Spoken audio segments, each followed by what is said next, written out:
We're going to have a little bit of discussion here. This is a COSORi, whatever, 13 quart, 13-in-1 air fryer.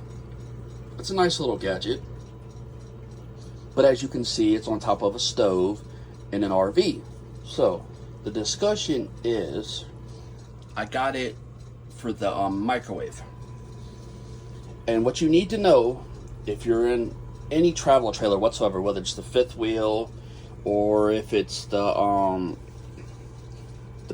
regular pull behinds, travel trailers, or if it's the drivables, A, B, or C's, if you don't have a generator and you're on shore power, this is what you really need to pay attention to. Because this little booger here is 1800 watts, which is ballpark 15 amps. So, with that being said, I know how my electrical is set up. I have a 50 amp 2-pole breaker, which is 100 amps total, but it's on two sides. You got a left side and a right side bus, and that's how it's divided. And it just so happens that the same side that the microwave is on, both my ACs and my ceiling fan are all on it.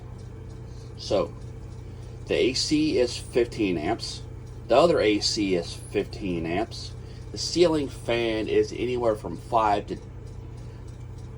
It said, when I looked up, it said 3 amps, but I'll say 7 or 8 amps. I know how ceiling fans are. So there's just that. And then you add this bad boy onto it too. So, and I got that. So at full max, this machine uses 1800 watts. Absolutely it does. Because to kick it in on and off, it uses it. So you have to be mindful what you need to do. Well, this here should be fine. But when I use the air fryer, or if I use the roast, which uses the bottom elements and the top element, occasionally it might trip that, and all I have running is my ceiling fan and my AC, which is plenty enough amps left over. But I'm thinking it's probably this, or that I've used it a lot too, but it's probably this. Because when I first got it, I didn't really use the air fryer or the roast very much.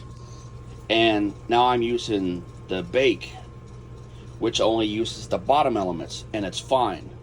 So I'm guessing, because the way this is set up, it can handle 20 amps, but the spiking, it kind of does and kind of don't. So it does what it's supposed to do.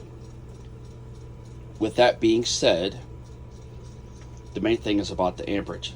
You got to understand how many amps you got total that you're using and how many amps you have available.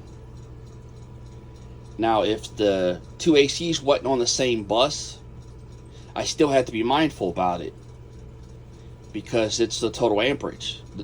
Still knowing both ACs are, I just estimate 20 amps because that's what the breaker is. I know it's 15, but I ballpark the 20, make it easier for the math.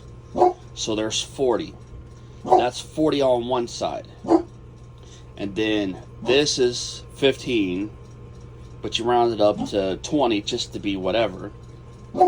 So then you got 20 on the other side. I still have the charger for the batteries that kicks on and off, which is ballpark 1 to 5 amps.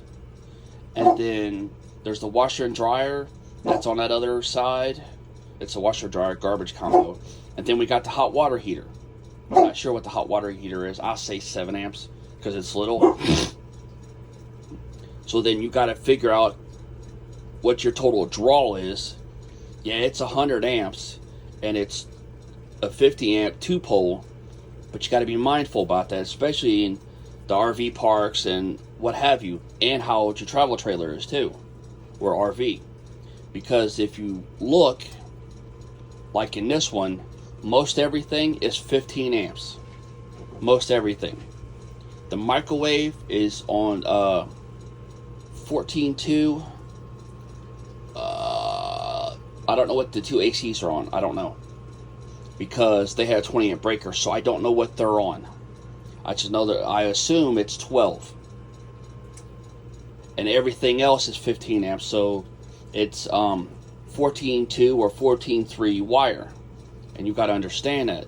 Yes, you can get away with a little bit more than 15 amps on it, but that's already accounted for spiking when that wire is made.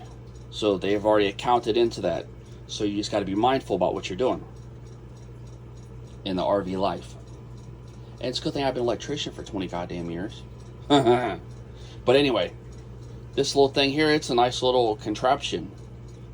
I've been cooking on it, I don't know, 4 hours now. There's going to be a video about that too.